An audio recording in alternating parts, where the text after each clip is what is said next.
এই দেখো আমরা এখন কি করে। গুড মর্নিং সবাইকে। সকালবেলা দেখুন প্রচণ্ড রোদ এসছে আমাদের বাড়িতে, তাই না? এই যে একটা বেগুন গাছ, এই বেগুন গাছটাকে লাগালাম, একটা না এখানে আরেকটা আছে ছোট দুটো। এটা এখন এই বস্তাতে লাগালাম, মানে বেগুন গাছ তো অনেকগুলো আছে তো লাগালাম। আর কটা বেগুন গাছ কালকে কিনে নিয়ে এসেছি, যে বড় বেগুন না, এই বেগুন হচ্ছে সেই ছোট ছোট বেগুন। এর আগে আমার ভিডিওতে দেখেছেন যে একটা গাছে বেগুন হয়েছে, সেই বেগুন গাছে সব কটা, একটা বেগুনের চারা দিয়েছিলাম দানা ফেলে, সেখান থেকে গাছ হয়েছে। তো সব এখানে আমি সব এইগুলো লাগিয়েছি, এই যেগুলো দেখছেন সব আমি এখানে বস্তাতে লাগিয়ে দিয়েছি।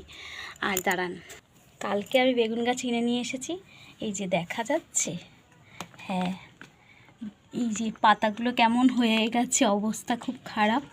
কালকে নিয়ে এসেছি ওই বেলা 11:30 মতন বাজে, সেই সময় কিনে নিয়ে এসেছি। উনি বললো বিকালে লাগাতে, তো এই যে বিকালে লাগিয়েছিলাম কালকে, গতকাল। এই যে একটা, আর এখানে এই যে একটা আছে,